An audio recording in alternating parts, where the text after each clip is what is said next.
Assalamualaikum warahmatullahi wabarakatuh. Selamat pagi, salam sejahtera untuk kita semua. Hari ini kita terpaksa untuk PJJ lagi karena keadaan Indonesia yang tidak baik-baik saja. Hari ini kita akan belajar tentang mengevaluasi informasi baik fakta maupun opini dalam sebuah artikel yang dibaca. Jadi materi kita minggu ini kita sudah masuk ke artikel. Sebelumnya, Ibu akan memberitahu dulu kompetensi dasar dan indikator pembelajaran kita hari ini. Pertama, untuk kompetensi dasarnya adalah mengevaluasi informasi baik fakta maupun opini dalam sebuah artikel yang dibaca. Indikatornya nanti kita akan menemukan informasi dalam artikel opini yang dibaca. Kedua adalah membedakan antara informasi fakta dan opini penulis.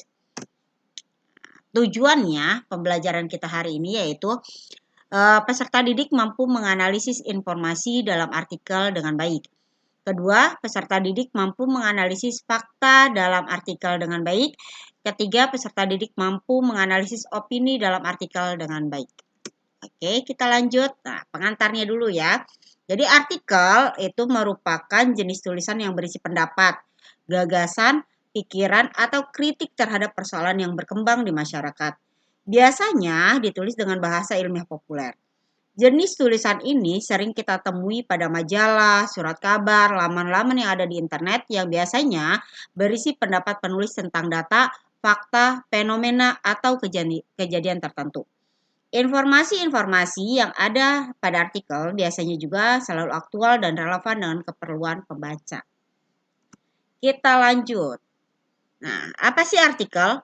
Artikel merupakan tulisan yang mudah dipahami serta menambah wawasan dan ilmu pengetahuan.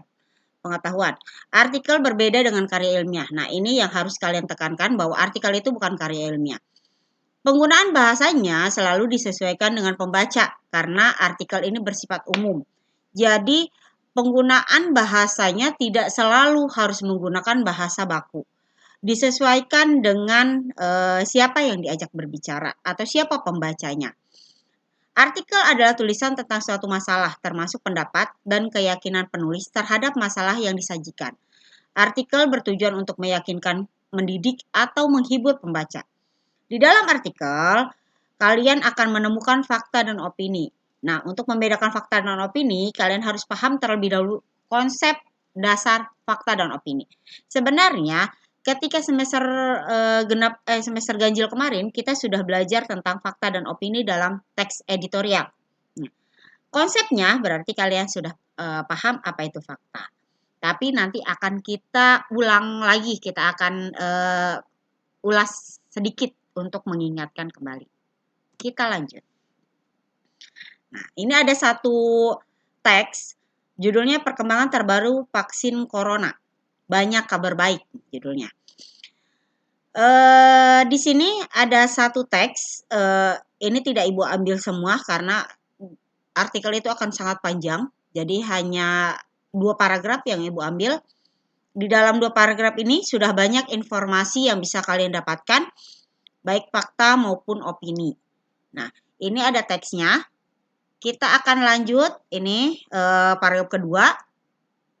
Nanti bisa kalian baca secara diperlambat videonya. Nah, untuk menemukan informasi dalam artikel opini yang dibaca, ada langkah-langkahnya. Pertama adalah baca artikel secara saksama. Jadi dibaca dulu secara keseluruhan. Informasi adalah hal-hal yang memberikan pengetahuan lebih kepada pembacanya. Jadi apa yang dikatakan informasi adalah itu hal-hal yang memberikan informasi lebih kepada pembaca gitu. Kedua, ambil beberapa informasi atau kalimat dalam artikel tersebut. Ketiga, analisis informasi kalimat tersebut berdasarkan ciri, fakta, atau opini. Nah, kita ke sini. Karena tadi berbicara tentang ciri, fakta, dan opini. Kita ke fakta dan opini dulu untuk pengertiannya terlebih dahulu. Seperti yang Ibu bilang ke kalian, kita sudah membahas ini waktu semester ganjil, tapi kita akan ulas sedikit lagi. Fakta adalah kenyataan atau peristiwa yang benar, ada, atau terjadi. Jadi fakta ini terjadi, sudah terjadi gitu. sudah bisa dilihat, dirasa, diraba, itu fakta. Sedangkan opini adalah pendapat, pikiran, atau pendirian seseorang terhadap sesuatu. Jadi opini ini belum terjadi gitu, masih seandainya gitu. Itu opini. Kita lanjut ke ciri-ciri kalimat fakta. Pertama, fakta itu dapat dibuktikan kebenarannya. Karena dia sudah terjadi, maka akan dapat dibuktikan kebenarannya. Kedua, dia berisi data yang sifatnya kuantitatif. Biasanya berupa angka atau berupa pernyataan yang sudah dinyatakan valid. Ketiga, mempunyai data yang akurat, baik waktu, tanggal, tempat, dan peristiwanya. Keempat, dikumpulkan dari narasumber yang terpercaya. Kelima, dia bersifat objektif, yakni data yang sebenarnya bukan dibuat-buat dan dilengkapi dengan gambar objek. Keenam, biasanya dapat menjawab rumus pertanyaan 5W1H. Masih ingat 5W1H? What, where, who, why, when, dan how, bagaimana. Ketujuh, menyatakan kejadian yang sedang atau telah dan pernah terjadi. Fakta tadi dikatakan bahwa sudah terjadi gitu, ada buktinya, dapat dibuktikan. Kedelapan, informasi berasal dari kejadian yang sebenarnya. Kesembilan, mengungkapkan fakta cenderung deskriptif dan apa adanya, tidak dibuat-buat. Dan terakhir, penalaran fakta cenderung bersifat induktif. Ada deduktif, ada induktif. Deduktif, kalimat utamanya di awal paragraf, sedangkan induktif kalimat utamanya di akhir paragraf. Jadi kalau fakta dia akan dikasih tahu dulu keterangannya, baru ditutup dengan kesimpulan. Sedangkan induktif kebalikannya. Kita lanjut ke ciri-ciri opini. Pertama, kebenaran opini dapat benar atau salah, bergantung data pendukung atau konteksnya. Kedua, dia bersifat subjektif. Fakta objektif, opini subjektif. Bergantung pada kepentingan tertentu dan biasanya disertai dengan pendapat, saran, dan uraian yang menjelaskan. Ketiga, tidak memiliki narasumber karena masih berbentuk opini, pendapat. Keempat, berisi pendapat tentang peristiwa yang terjadi. Kelima, menunjukkan peristiwa yang belum pasti terjadi atau terjadi di kemudian hari. Baru mau terjadi gitu, belum terjadi. Keenam, merupakan pikiran atau pendapat seseorang maupun kelompok. Ketujuh, informasi yang disampaikan belum ada pembuktiannya. Kedelapan, biasanya ditandai dengan penggunaan kata-kata bisa jadi, sepertinya, mungkin, seharusnya, sebaliknya, sebaiknya, dan sebagainya. Selanjutnya, mengungkapkan opini cenderung argumentatif dan persuasif. Argumentatif itu pendapat, persuasif itu mengajak, mempengaruhi. Terakhir, penalaran opini cenderung deduktif. Awal dulu, baru ada penjelasan. Karena kenapa awal dulu? Karena belum terjadi gitu, kejadian itu belum terjadi. Kita lanjut. Nah, ini ada tabel. Isinya adalah hasil analisis yang Ibu buat dari teks yang tadi kalian baca, yang tentang vaksin coronavirus.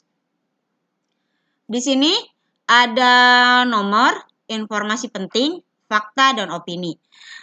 Di informasi penting, ini bisa kalian analisis, dia bentuknya fakta atau opini.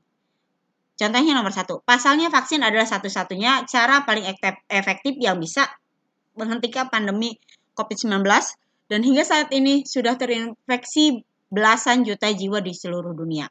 Kenapa ini dikatakan fakta? Karena memang harapan kita terhadap hilangnya pandemi ini adalah salah satunya adalah vaksin.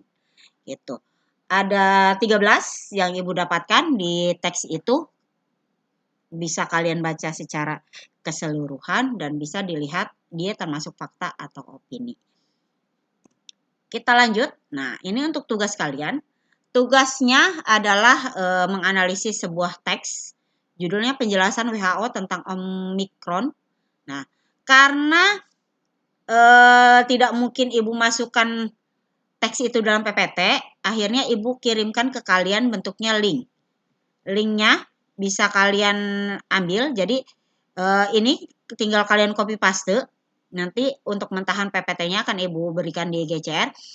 Ini kalian copy, paste ke Google, nanti akan keluar, judulnya adalah penjelasan WHO tentang Omicron, varian baru COVID-19 di Indonesia. Jadi nanti ini teksnya, bentuk teksnya, kalian bisa copy paste ke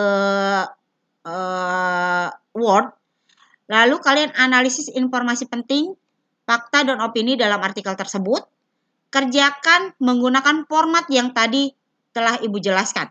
Formatnya yang ini. Nah, ini formatnya.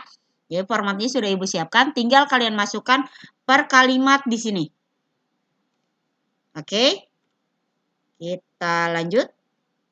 Nah, Ibu tutup pertemuan kita hari ini dengan satu kata mutiara yang menurut Ibu ini luar biasa. Beberapa orang memimpikan kesuksesan, sementara yang lain bangun setiap pagi untuk mewujudkannya. Jadilah orang yang mewujudkan mimpi, bukan hanya mimpi saja. Ibu tutup. Assalamualaikum warahmatullahi wabarakatuh. Sampai bertemu